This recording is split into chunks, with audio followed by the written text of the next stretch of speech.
بینەران و بیسەرانی خۆشەویست سڵاوتان لێبێ لە ئاڵلقەیەکی دیکەی پەنجەمەوە لەگەڵ ئێوەی بەڕێزداین.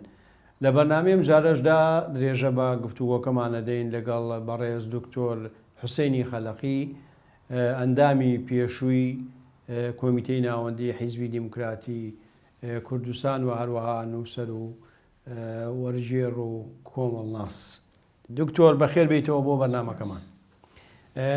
دکتۆر لە ئاڵلقەی پێشوودا باسی ئەومان کرد کە لە سنایەوە دانووسانتنتان هەبوو، گفتوگۆتان هەبوو لەگەڵ حکوومەتی ئێران. گەیشتە نەتیجەیەک لەو هینەیە؟ نەتیجەکە ئەوە بوو کاتێکە دەمادەی یەکەمان مامۆستا شێعزەدین دای بە دکتۆر بەهەشتی کوتی ئێمە ڕووینەوە لە شۆڕای ئینقیلابە باسی لەسەرەکەین و وەڵامتان نەدەینەوە، هەتا ئێستش نەیانداوەتەوە.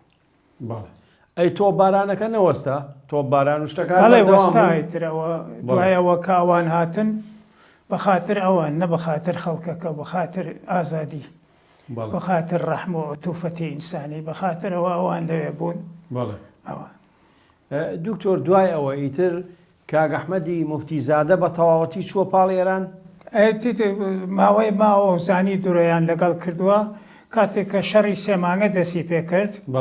پێشمەرگە زاڵ بوو بەسەر سپا و ئەوە هاتەوە ناو شارەکان، پێشمەرگە لە دەرەوە هاتنە و ناو شارەکان. کاک ئەحمەد سنەی بەجێ چووە کرماشان. دەبێ لەگەڵ دار و دەستە و جەماعەتی خۆی و شۆڕای شەمس هەبوو لە جوان ڕۆ و منتەقەی هەورامانە تو ئەوە لەگەڵ ئەوانە بوو. دوای ماوەیە بۆی کەش بوو کە درۆیان لەگەڵ کردووە، چون وەختێ چووە ئاینەیش یارمەتیان نەکرد، ئێهمالیان کرد بێ ئەوە خستیانە پشتگوێ. دوایی لە وتوێژێکا باسیەوە کاڵێ خومێنی درۆی کردێ لەگەڵمە، هەر بە سەراحەتەوە دەنگی هەیە، بەڵگەی هەیە، ئەو بەڵگەوا تۆ گەرەکە ئەو بەڵگە هەیە. دوایی لەسەر ئەوە گرتیان خۆمەینیەژێ بیگرن بیخەنە زیندان مەیکوژن، بەڵام ئەشکەنجەی بکەن ئەزیەتی کەن ئەما مەیکوژن. ئای کردیان خستیانە زیندان و ماوەیەکی یەکجار زۆر و قەت مل و شان ملیان شکان بەیەکەوە. دوای مەرەخەستیان کرد هێنایانە کۆڵانەکەی خۆیان لە سنە، شەوێک دایان خست لە کۆڵانەکە و چل شەوێ ماوە دوایی مرد. پێچێ لە زیندانە ژەهر خوارد و کرابێ یا شتێک؟ هەموو شتێکیان پێ کردو، هەموو شتێکیان، بەڵام نە ئێعترافی کرد، نە کەسی دادەسەوە، نە تەسلیمیان بوو، خۆی فیدا کرد. وەختێکیش کە هێشتا نەمردووە لەسەر تەختە درێژەوە بووە دەڵێ سیاسەت مەکەن، سیاسەت زۆر خراپە، زۆر پیسە، تۆ ئاگاد لە خۆت نییە، پشت دەدەن بە عەرزا، خۆی خەریکە بە دەوروبەرەکەی خۆیش. بەڵام ئەوان هەر بەردەوام بوون لە مەکتەبی قورئان و هینەکەیان، ئەوە دار و دەستەکەی دەستەکەی بەردەوام بوون. بەڵێ ئیسەی چەرمەن، ئیسەی حەسەن ئەمینی خەڵکی سەقزە، ئەوە جێگری کاک ئەحمە و مەکتەبی قورئانیان هەیە. و دکتۆر ئەو کاتە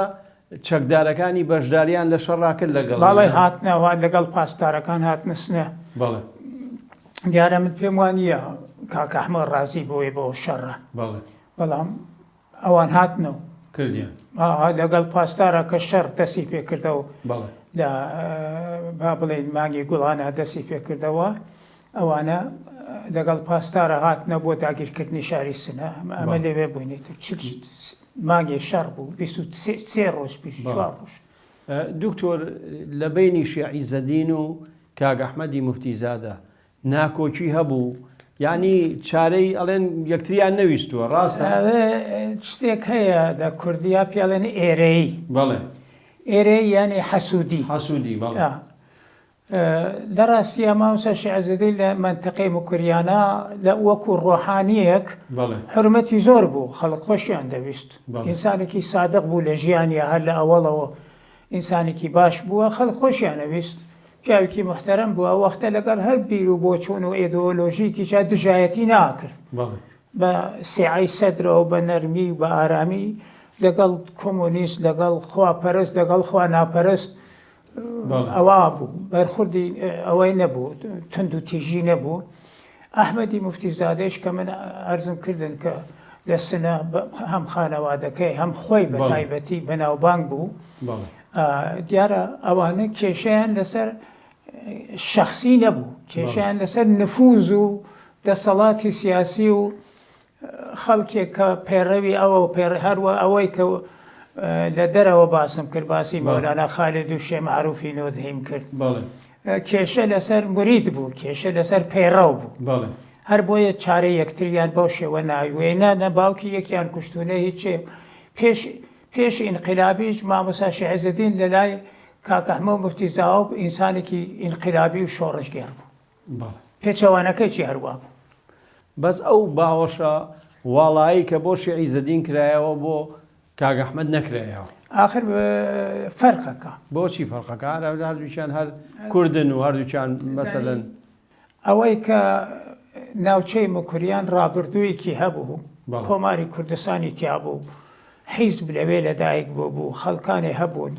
ئاگاهیک و ئەوەیکیان هەبوو ئەو وەختە مامۆستا شیعزەدین باری نەتەوەیەکەی زاڵتر بوو بەسەر باری دینیەکەیە بە پێچەوانە کاک ئەحمەد لەو ئاخرانە و خۆی تووشی ئەوە کردباری مەزهەبیەکەی زاڵ بوو بەسەر باری نەتەوایەتیەکەیە بۆیە ئەو باوشێ بۆ نەکراوە خەڵک نیشتمانی دەوێت خەڵک ئازادی دەوێت بەڵام خۆ کاک ئەحمەدیش شیعری وای نووسیوە کە هیچ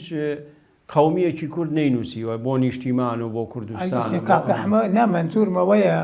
بەکردەوە بەڵێ بە نووسین بە ئەدەبیات بە زیندانی کێشان بە ڕەنج و کوێرەوەرەی بە ئەدەبیاتی کوردی هەموو شتێکی هەبوو کاک ئەحمەد بەڵام لەوە ئاخرەوە بەکردەوە کەوتە ناو ئەو چاڵە کە جەماعەتی خومینی بۆیان ساز کرد بوو لە دەرەوەی بیر و باوەڕائینیەکەی پیاوێکی خوێنەوار بوو چۆن پیاوێکی خوێنەوار بوو پیاوێکی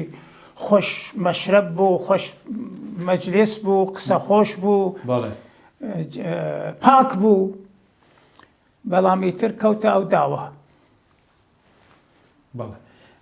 دکتۆرە گەر بینەوە سەر کاروبارەکانی خۆت کە چوویتە تەبرێز لەوێ بوویت بە مامۆستا ئەو ماوە زۆرەی کە لەوێ بوویت ئەو ماوەی کە لە زانکۆی تاران بوویت بورە لە زانکۆی تەبرێز بوویت لەوێ باسی ئەوت کرد وابزانم مامۆستای کوردی لێ بوو بێژگە لە تۆ ئەمانە سیاست و شتەکرا نەئەکرایە هەر مەسەلەی تەنها باسی زمان و ئەو شتانەتانەکە مامۆستا فەتاحی قادر فەتاحی هەبوو کە ئەو بە کوردی کورس بوو ئەسەن هەر لە دانشکدەی ئەدەبیاتە کورس بوو کورسێک بوو بە زمانی کوردی لە تەورێزە ئەو مامۆستا دەرسیەداوە ئوستاد تورجانی زادە بوو بە ناوبانگ بوو ئیتر ئوستادی ممتاز بوو مەسەلەن لە ئێرانە 5-6 ئوستاد بەناو ئوستادی با بڵین دەرەجە باڵا هەبوو یەکیان تورجانی زادە بوو ئەوە لە تەورێز بوو کە من چووم بازنشست بوو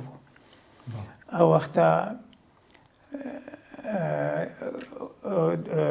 ئۆستادی ترمان بوو ئاغای ئەمینی خەڵکی لای دیواندەرە بوو لەو ئاغایانی دیواندەرە و کۆمەڵناسیە وتە کورد بوو من بووم تەبرێزێکی مناسب بوو یعنی ئازەریەکان کوردیان خۆشەویست لە واقع من ئەحساسی غوربەتم ناکرد لە ناویانە زۆر محتەرەم بوون زۆر ڕێزیان لێگرتم بە تایبەتی لە زانکۆ ئەو وەختە کورد نفوسی هەبوو مەسەلەن ئۆستاد قازی بوو قازی تەباتەبایی مامۆستایەکی گەورە و ئوستادی ممتاز بوو زۆر پایە بەرز بوو هەمیشە بە من ئەوی بولبولی کوردستان یعنی تۆ ناتقی باسی کوردستانەکەی کاتێککە ئینقلاب کرا خەڵکێک چوو بوونە سنە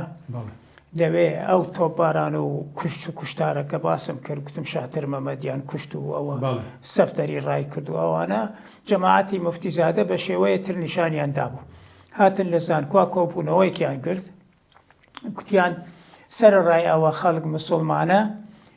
دەنگبانیشمان بیستووە بەڵام سنە هەمووی کۆمۆنیستە هەمووی کۆمۆنیستە و چەپە و چریکە و نەزانم کۆمەڵەیە و فلان و ئەوانە و خوێنکارەکانی کورد زۆر ناڕەحەت بوون حتا چەکیشیان پێ بوو دەماچە وەرە لەو کۆبوونەوە بەشداری کەوتم من نایکەم زەبتیکەن بەڵام ئەوە مەکەن وتیان نە باشتر ئەوە بوو کە چوون چون ئەگەر نەچوو هەم حتمما تەقییان لێکردن درۆیانە کرد کوردستانیان بەناو کافر و مرتد و کۆمۆنیست بە قەوڵی خۆیان هاوشان لەگەڵ کوفرا. ئیتر من چوومە ئەوێ ئەوان قسەیان کرد لەسەر کوردستان بەو جۆرە کوردستانیان معرەفی کرد، من ئیجازەم وەرگرت لە 12-13 هزار دانەجۆ و خەڵکی شارات بوو. ڕۆژی دوایی بانگجارماندا من دەستم کرد بە قسەکردن 4 ساعت قسەم کرد کە کوردستان وڵاتێکی ئیسلامیە، ئێوە درۆکەن، هەر لە سنە 300 مزگەوت هەیە، دەنگبانیش لە 300 مزگەوتەکە بڵاو بووەتەوە، خەڵکێک ئازادن کۆمۆنیستن بیر و بڕای جیاوازیان هەیە و حەقی خۆیانە، بەڵام بەعام خەڵکی ئێمە 70-80 لە سەدی هەتا 90 لە سەدی موسڵمانە و نوێژ خوێنەوە عیبادەتەوەدا ئەو پێشەوا بۆ خۆی مەلای ئاینی بووە. باسی مامۆستا شیعزەدینیان کردەوە، نەزانم شێخی سوورە و لەم ئینسانێکی موسڵمانە،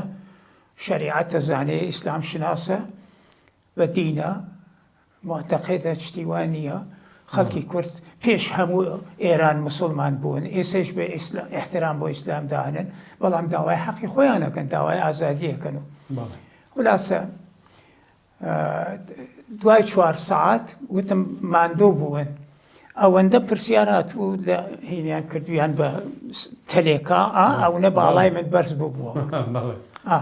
دوای خەڵکەکە وتیان ئیتر بەسە قەینەکە قسەمەکە و قسەکانم کە تەواو بوو،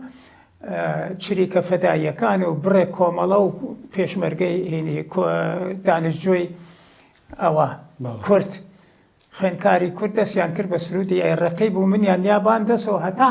حەوشی زانکۆ. یعنی لە ڕاستیە ئەگەر ئەوە فیلمی ئەوە ئیسە بوایە تۆ پێ سیر بوو لەو وەختا من ئەو قسانەمە کرد، باسێکی زۆر تەفسیڵی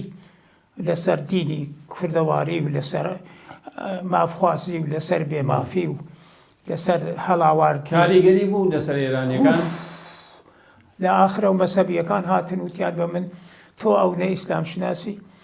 تەنها ڕخنەیەکە گردیان کابرا هەڵسا بەرپرسی مەسەبیەکان،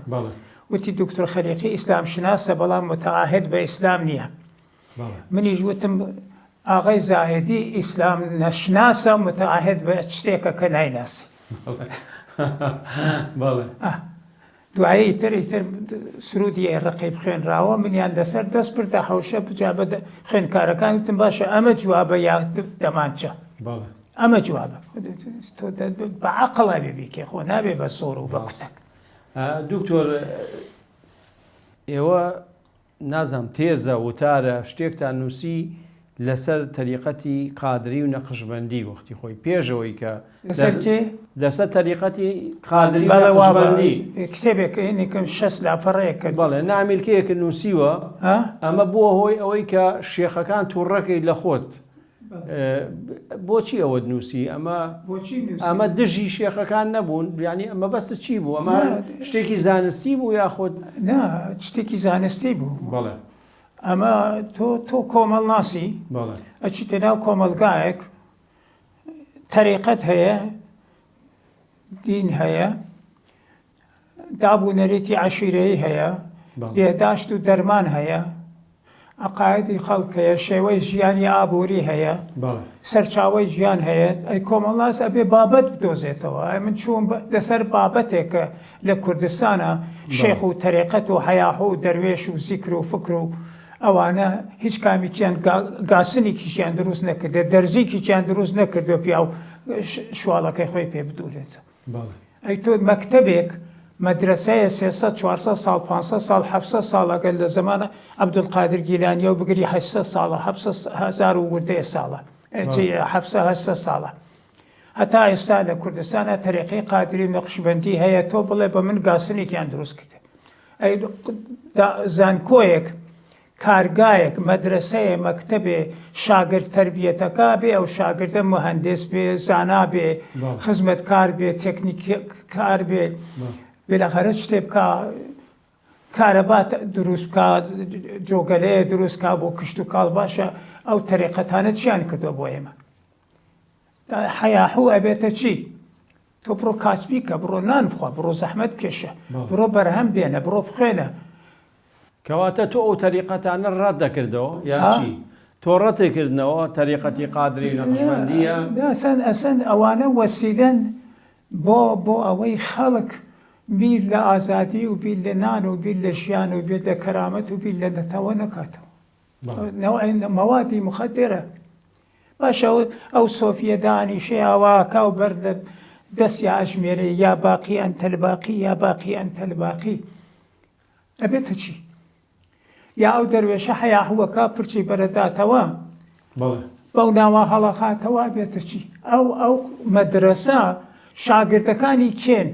چیان کردووە بۆ خەڵک؟ چه خزمەتێکیان کردێ؟ بەرژەوەندی خەڵکیان پاراستووە. شێخی کەس نەزان وەختی ئەمرێ لە سنەی منەوە خەڵک دێن بێ پاسپۆرت و بێ هیچ و بێ ئەوە پاسدار و پۆلیسی کوردی پێشیان پێ بگرێ بە شمشێرەوە تێن بۆ ئەوێ ئەی بۆ خەباتی گەلی کورد ناکەن، ئەی بۆ ئاوا نایەن میلەتەکەیان ڕزگارکەن، خۆیان ئازاد بن، وڵاتی خۆیان هەبێ، دینی خۆیان هەبێ، عەقیدەی خۆیان هەبێ، خودای خۆیان هەبێ، تەریقەتی خۆشیان هەبێ. بەڵام بەشێک لەو شێخانەش هەر نەبوون کە سەرکردایەتی شۆڕشەکانیان کردووە. شێخ عەبدوڵای نەهەری باشە هەرکە حیسابی خۆی هەیە. جەنابەت کاوە ئەمینی ئەمن حسینی خەلیقی هەرکە کردەوەی خۆی هەیە. ئەگەر شێخ عەبدوڵای نەهەری کردوویەتی دیارە خۆ مێژووە خۆ تۆ ناتوانین کاری. شێخی مەلێک کردوویەتی ناتوانانی، شێخ سەعیدی پیران کردوویەتی ناتوانانی. بەڵام شێخی وامان بووە، شێخی مەلێک پێوتیە کۆمەکم کەوتی ئەگەربی بە دۆرماڵم بە سۆفیەکانم لە توپەتتکن بەیەکە. دوای نامەشی نووسیە بۆ ڕزاشا شێخ مەحموود هەڕەشەم لێکە داوخوازەکەیم قبول نەکردێ. شێخێژێ ئەو کوردە خزمەتی بە ئێمە کردە، دەسەڵاتی دەستی ئێمەیان ماچ کردی، ئەمە سەدان ساڵە خزمەت بە ئێمە کەنیسە فرسەتی هاتووە کۆمەکمان کرد بە شێخی بیارەیەژێ. ئەو وەختەشی عەلادین بووە، قبولی ناکە، هەڕەشەی لێکە. دووبارە نامە لە ڕزاشا نووسی، نامەکەی مۆجودەوە لە موزەی بریتانیایە. نامەیە لە ڕزاشا نووسی شتێکی وا لە بین من و شێخە هاتووەتە پێشەوە گەر هێرش کاتە سەرم بێم پەناهەندەگیم پێدەیان نادێ. شێخی واشمان هەیە نایکە، مناڵم دینی نییەوە تەریقەی هەیە و دینی هەیە و هەرچێکی هەیە بۆ خۆیە، بەڵام بۆ نەتەوەکەی من فرسێ ناشی. باشە شێخەکان لێو تووڕە نەبوون؟ لە من تووڕە بوون، هەڕەشەی کوشتنیان لێ کردم، کەمینیان بۆ دانام،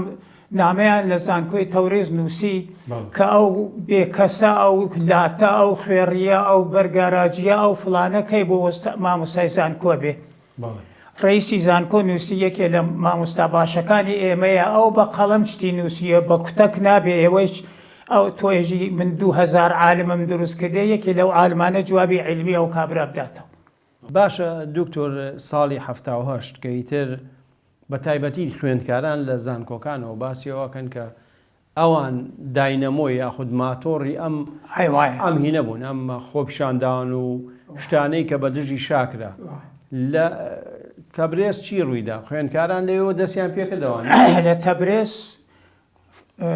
پێم وایە چالاکترین زانکۆی ئێران تەبرێز بوو. تەبرێز ڕێپێوانی زۆر، ڕاوستانی زۆر، حتا کارتی ئەو کارتی خوێندکاریان لێسەرنەوە لە چەند کەسێکیان پۆلیسیان لە پۆلیسیاندا سیارەی پۆلیسیان سووتان. ئەمن بووم بە نوێنەریان لە زانکۆ ساواک هاتن، سەرۆکی شارەوانی هاتن. باشە ئەڵێن دکتۆر خەلەقی لەگەڵ ساواکە قەت ئیشی نەکردووە کەچی گوێیان لە تۆگرت. بۆچی؟ گوێیان لێم ناگرت. من نوێنەری خوێندکارەکان بووم، دیفاعم لێ کردن وەک قازی. دیفاع لێکرد. باشە ئەوانەی کە ینی سەرەتای خۆپیشاندانەکان زیاتر ئیسلامیەکان بوون، چەپەکان بوون، یا تێکەڵاو بوو؟ تێکەڵاو بوو. بەڵێ. هەتا ئینقلاب نەکرا کەس نێزانی کێ چەپە و کێ ئیسلامی. بەڵێ. بۆ حکومەی کە زیاتر ئەوانە شیعان بۆ حکومە لە تەبرێز مەبەستن. شتێکی هاوبەش هەبوو، ئەویش ڕۆخانی ڕژیم بوو. بەڵێ. هەموو هاوکاریانە کرد. ئۆپۆزیسیۆنی ئەو کات لە ئۆپۆزیسیۆنی ئیسا عاقڵتر بوو. هاوکاریان کرد تا ڕۆخانیان، بەڵام ئیسا نایکرد. ئەو قوتابیانەی ژیرا بوون، بەربوون لەسەر من چوم بەریانمدا. بەڵێ. من چوم ئاغای هندیمان بوو، قازی با بڵین دادوەر بوو بەڵێ ئەمنی ناسان بە سەرۆکی دادگای تەورێز دوای ئەو دوو قاسی کوردی مەمور کردبووەوە هێنەکەیان کەیسەکەیان بخوێندنەوە و دوای مەرەخەسیانی کرد نەفەرێ نەبێ بە زەمانەت بەرماندا بە وەسیقەی مڵکی باقیەکانمان هەموو بەردەوە من کەوتمت جا سیر لەوا بوو من ئەو چالاکی ما کرد مسلمانەکان دانەجووە مسلمانەکان پیان ناخۆش بوو بۆچی لەبەرەوە یان و خەریقی ئیسلام شناسە بێ لەگەڵ ئێمە بێ بۆ لەگەڵەوانە لەگەڵ چەپەکان یان لەگەڵ شۆڕژگێڕەکان هەمیشە پیانەوتم هەمیشە دکتۆر ئەی هەر لەو کاتەیە مەسەلەن هەوڵەکانی حکوومەت بۆ دامرکاندنەوەی ئەم خۆپشاندان و شتانە بۆ نمونە وەزیری علومی ئێرانی سەردانی تەورێزی کرد بەڵێ هاتە تەورێز کۆبوونەوەیکی کرد بەڵێ وتی چ بکەین و چنەکەین هەرکە نەزەری خۆی وت دوایەوە کە نەزەرەکەی خۆیان وت جا مامۆسای من بوو ئەو کابرا ئەو وەزیرە مامۆسای برادەرێکیچم بوو دکتۆر مێرەگان وتی ئەگەر تا 15 مانگی ئەوەڵی پاییز زانکۆکانم نەکردەوە دەستی هەمووتان ماچەکەم و خواحافزیەکەم لە وەزارەت منیش ئاوا دەستم درێژەوە کرد وتم مامۆستاگیان خوا لەبەرا دەسەکانمان ماچکەنەوە بکەویتە درەوە حەز ناکەم وتی یانێ چی وتم یانێ ناتوانی وتی تۆ شتێکە بیستووە وتم نە هیچ عەقڵی من وایەشی ناتوانی زانکۆکان بکەیتەوە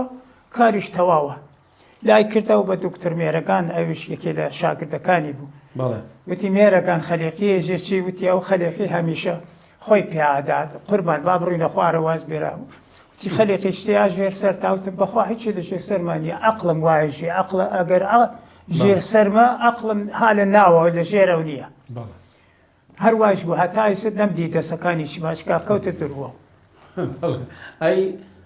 دروستمی خوێندکارەکان چی بوو ینی هەل لە ئەوڵەوە داوای گۆڕینی ڕژێمیان چۆن مەرگ بەرشا مردن بۆ شا مەبەستمەوەی هێزە ئەمنیەکان چۆن ڕووبەڕووی ئەو خەڵک ڕوبەڕوو بە کوتەک و بە لێدان و بە دەستگیرکردن و بە ئەشکەنجەکردن و بە زیندانیکردن و بە تایبەتی لە تەورێزە ئەوەی کە من زانیاریم هەبوو هەتا ڕۆژێ سەراسەری ئەو شەقامانە هەر کەسیان گرت خستیانە بەندیخانە و حەج کەسێ دەبووە من لە زانکۆی شەوانە بووم بەرپرسی زانکۆی شەوانە بەشی ئەدەبیات و علوم تربیەتی بووم وەختی هاتمە خوارەوتەنە سەیارەکەی من مابوو هیچ کە نەمابوو تەورێز ڕوت و قوت کە من هاتم پێشیان پێگرتم بۆ کوێچی وتم ئەچمە بۆ زانکۆ ئەوە شتێکی هەبووەیاندا بە سیارەکەی ئێمە نووسرا بوو زانکۆی ئازەرابادەکان ئیتر ئەوە من نیشاندا وتمەوە تماشاکە من لە زانکۆ بووم و ئەنا نەفەر نەمابوو هەموویانە گرتن چۆن سەخت و زۆریانە هەتا لە دێهاتەوە جاری وا بوو خەڵکیانە هێنا بەڵام مەزهەبیەکان زاڵتر بوون مەزهەبیەکان کەواتە هەر لە ئەوڵەوە ئەو مەسەلەی مەزهەبی و شتە تۆغ بوو یعنی مەزهەبیەکان زاڵتر بوون لەبەرەوە خەڵکی ئێران بە گشتی ئەو کاتە ئیسەنە ئەو کاتە خەڵکی ئێران بە گشتی 95% مەزهەبی بوو مزگەوت ڕۆی بوو نوێژ و ڕۆژ و ئیمام و خەلیفە و نازانم مشتەهید و مەلا و ئاخوند و ڕەوزە و ڕەمەزان و ئەهلی ئەوە بوو ئەوان کادری خۆیان هەبوو کادری مزگەوتیان بوو زۆر باشە دکتۆر دوای پشوویە گەین دوایی پرسیارەوە لێ یەکەمایە پەیامەکانی خومینی کاریگەری هەبوو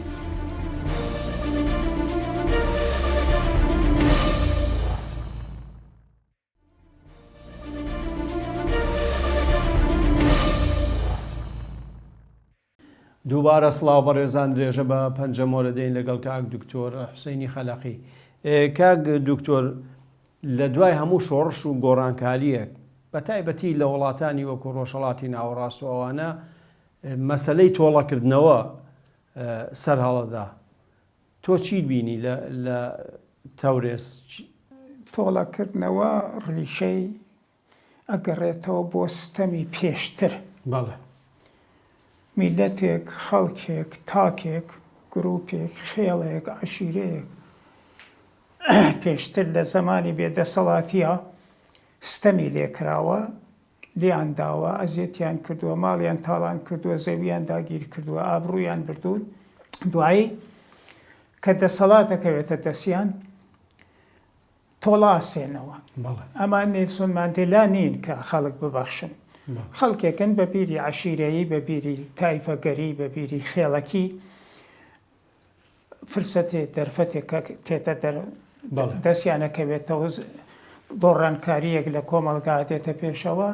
لە باتی ئەوە دانیشن ئاشتی بکەن تەبایی بکەن بۆ ئەوە خوێن جوابی خوێن نییە خوێن ئەگەر جوابی خوێن بوو دووبارە خوێنی بە دوعاتی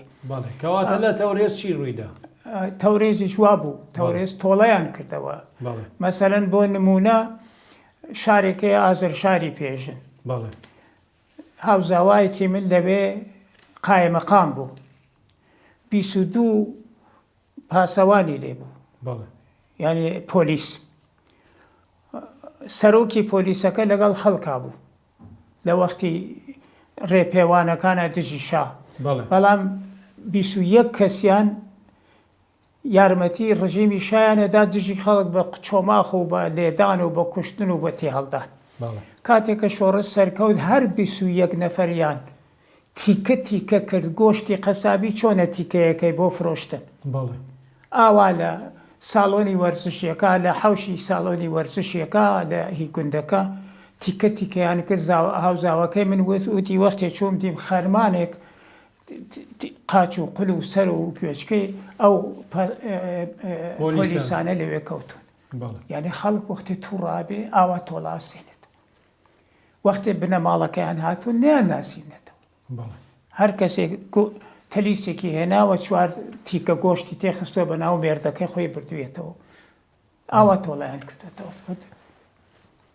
ئەی ڕاوڕوو توشتی وا چۆن بوو نەبوو ڕاوڕوت نەبوو حتا بانگەکانیان ئەگرت هێشتا شانە ڕۆخا بوو من لە تەورێزا لە بیرمە پارەکە پارەیەکە لە بانگەکە بوو دەریانە هێنا فڕیانەدا ئاوریان تێبەرەدا هەڵیان ناگر یەک ئەسکەن هەست یەک دانش یعنی پارەشیان نابرد ئەی دکتۆر پەیامەکانی خومینی کاریگەری هەبوو لەسەر خەڵک تەبیعەتەن وەختێ کۆمەلگایەکی مەزهەبی بڕوایەکی تایبەتی هەیە و دوو حاڵەتە حاڵەتی ئەوەڵ ڕقیە لە ڕژیمەکە پێخۆشە بڕۆخێ حاڵەتی دووەمیش اعتقاداتێکی هەیە ئیدئۆلۆژیکی هەیە بیرۆکەیەکی هەیە و ڕێبەر و لێدەری ئەو بیرۆکە فەرمانی پێدا ئەوە بکە ئەوە بکە ئەوە بکە لە حاڵەتێکی ئاوا زۆر سروشتی ئەوانە لە ڕێگای دینەکە و یەک بگرن دژی ئەو شتەی کە دژمنی هاوبەشیانە لە بەرامبەریان ڕاوستن وە کردیشیان ئەی دکتۆر ئەوەی کە تۆ ئاگادار بیت سەرکردایەتی کورد لەو بەشەی کوردستانە جا بڵێن چاپەکان بن حیزبی دیموکرات بێ ئەمانە پێشەوەی خومینی بگەڕێتەوە یاخود پێشەوەی کە ئەم شۆڕشە کەڵپە بسێنێ پەیوەندیان گرتبوو لەگەڵ خومینی دانیشتن هەبووە تەنها مفتیزادە دانیشتنی هەبوو لەگەڵ خومینی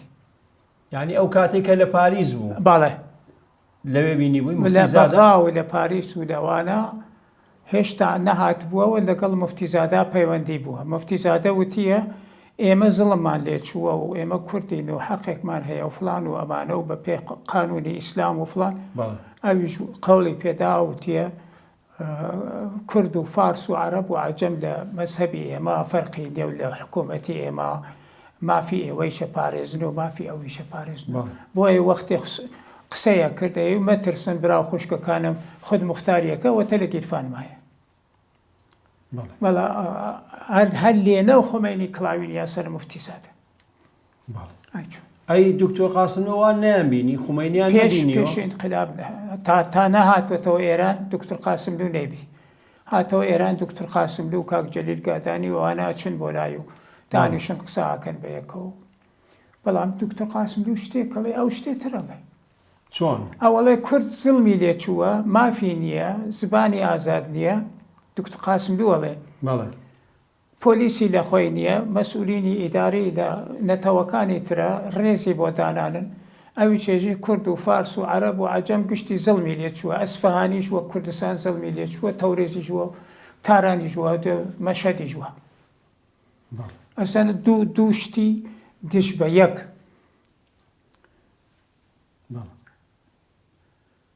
یعنی دوو مێشکی جیاواز، دوو بیر و بۆچوون، دوو جەهان بینی جیاواز. ئەو چتێتر باسەکە مافی ئینسانی و دموکراتیک و حقوقی ئینسان و ڕێزدانان بۆ مافی مرۆڤ و ئەو یەککاڵێ تارانیش زڵمی لێ چووە، شانشە ئەو ڕژیمە پیس بووە، ئەوە بووە، ئەوە جوابەکەی. بەڵێ دکتۆر تۆ لە سەرەتای بڵێن شۆڕشەکەیە حکمی ئەعدامە بۆ دەرچووە، بۆچی؟ من لە تەورێز بوو. لە تەورێز بەڵێ. کاتێکە خۆمەینی حکمی جیهادی دەرکرد بۆ خەڵکی کوردستان، حیزبی دموکراتی بە منحەلە ڕاگەیان. حیزبی منحەلەی دموکرات هەڵوەشاوە، یعنی هەڵوەشاوە. هەڵوەشاوە، بەڵێ. ئەو حیزبە ئەوانەی کە لە تاران کۆمیتیان بوو، وەکو دکتۆر شەرەفکەندی و جەلیل گادانی و عەبدوڵای ئازەری، ئەوەی لەگەڵ دکتۆر قاسملوو شەهید بوو، لەگەڵ حاجی ئەحمەدی،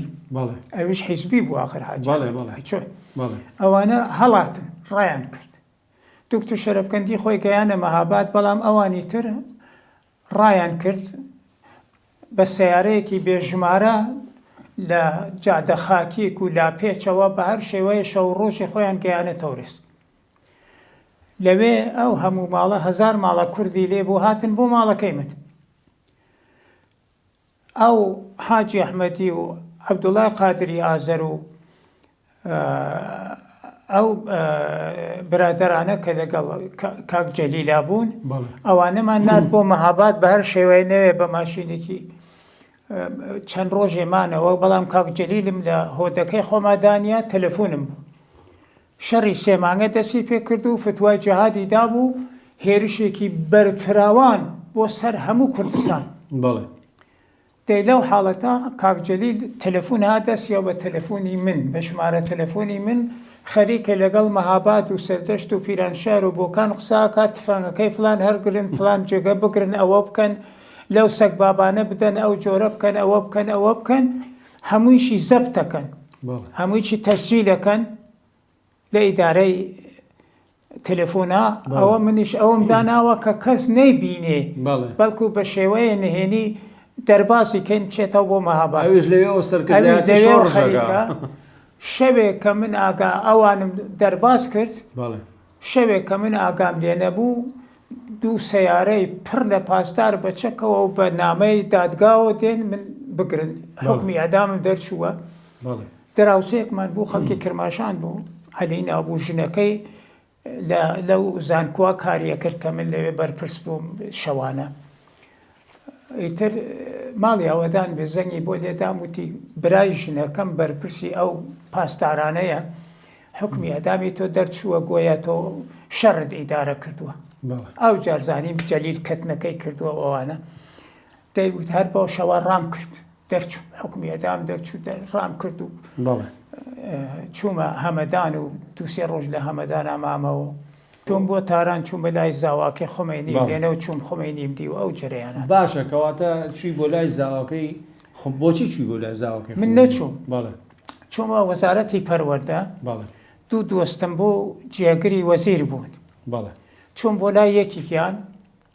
سڵاو ئەحواڵ پرسی و خەبەری براکەمی پرسی. براکەم هاوزیندانی ئەو بوو لە زمانی شا. وتی عەلی چۆنە؟ وتم عەلی شەهید بووە، نەماوە، کوشتیانەوە. ئەوانە زۆر ناڕەحەت بوو. براکەت لەگەڵ کێیە بوو؟ چریک بوو. بەڵێ. ئیتر ئەو بڕێ گریا بۆ براکەم، کوتی وەزی کوردستان چۆنە؟ وتم بەدبەخت بووین و بێچارە بووین و ئاغا فتوای جیهادی داوە، دژی میلەتێکی مسلمان و هیچ بەڵگە و سەنەد و دۆکۆمنتێکی ئیسلامیکی نییە و هیچ ئایەتێک ڕێگا نادا، هیچ خدایە ڕێگا نادا، میلەتێکە مسلمانە و شەڕ ناکا و حەربی نییە و لە ماڵی خۆی دانیشتووە، تۆ بڕی بە ناوی کوفرەوە حکمی جیهادی دایە. وتی بەڕاستی تە؟ وتم وەڵا. وتی وەز خراپە. وتی یانێ دۆڕانمان، ئینقلابەکەمان دۆڕان. وتم ئاو بە تەواوی ئیقلابمان دۆڕان وتی بۆ ناڕووی لەگەڵ بروجردی ڕەفیقتە و دۆستە و هی من و تۆ بڕۆ بەڵکو تۆ بڕۆی خۆمینی ببینی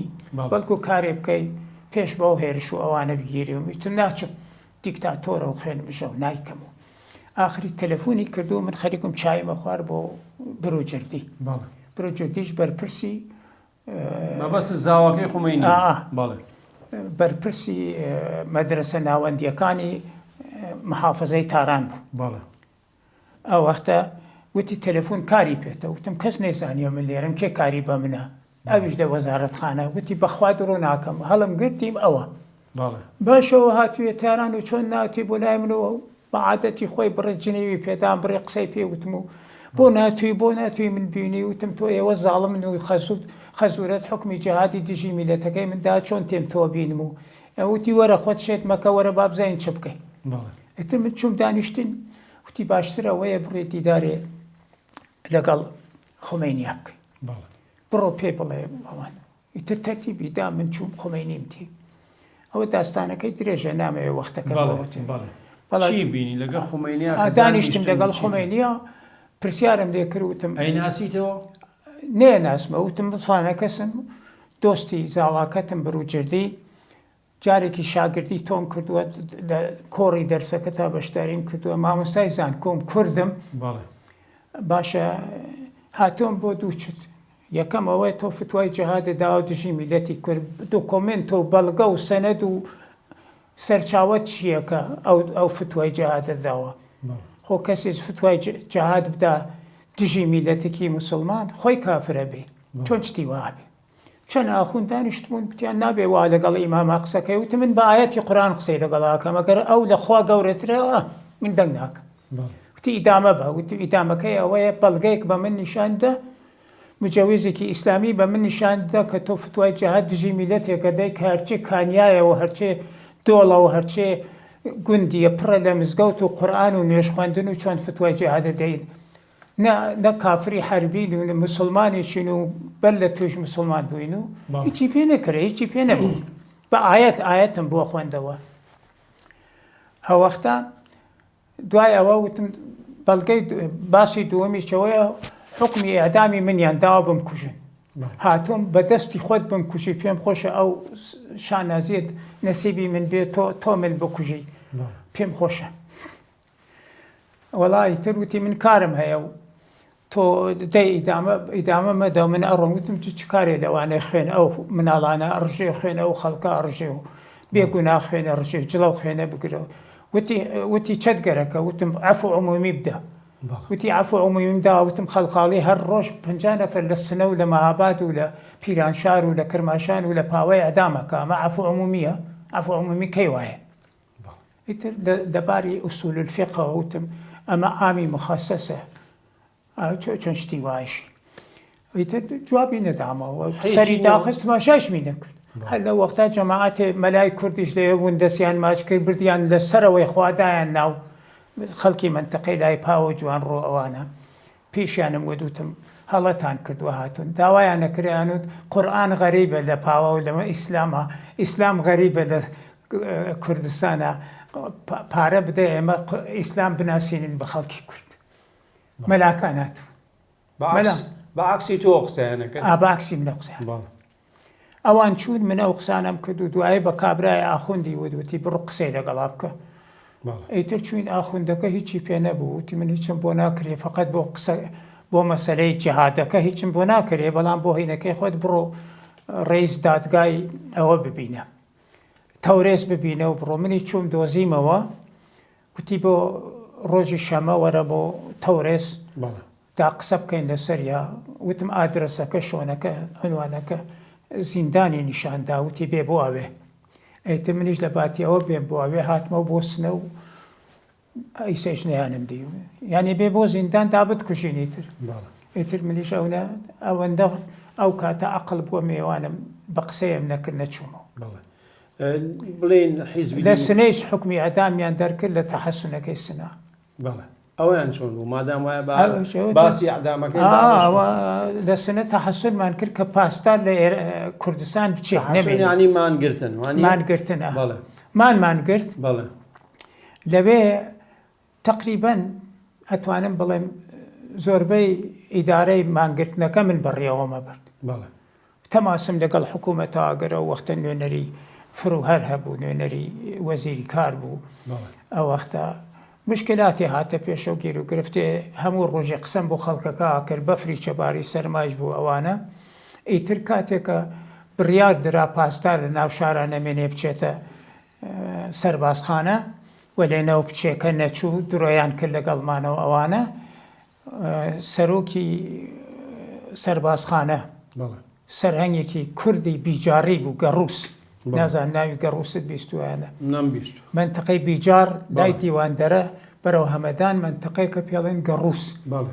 خەڵکی ئەوێ بوو کورد بوو ئەویش حکمی ئەدامی من و سدیقی کەمانگەریدا شەید سدیقی کەمانگەر کە لە شاخەوە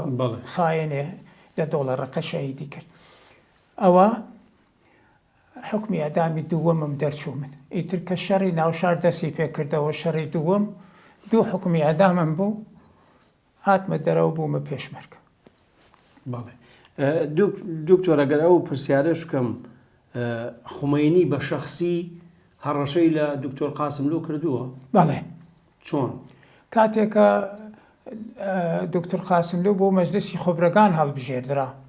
لە محافزەی ورمێ ئەو کاتە لە کۆبوونەوەیەکە کە نوێنەرانی خۆبرەکان ئەچنە ئەوێ ئەپرسی قاسم لۆ لەکوێیە ئەژن ناکە ئەژێ با تایە حیسابم تەسفی حیسابم لەگەڵا کرد هەڕەشەی کوشتن ئەوە بوو کە ئەو قسەیە کرد ئێمە جادەی تەورێزمان بەس بەرەو تاران کوردەکانی تەورێز ئەبەوە ئەگەر دکتۆر قاسم لۆ بێ بڕێ نێڵێن بڕێ پێشی پێ بگرین هەڕەشەی لێکرد هەڕەشەی کوشتنی لێکرد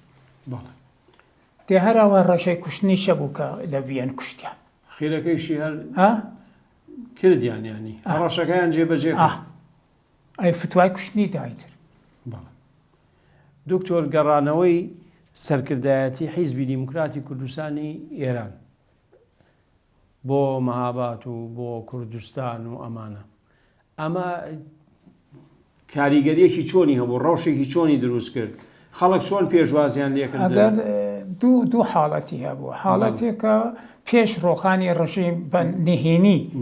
دکتۆر قاسم لۆ جەماعەت و یادی بەخێر کاک هاشم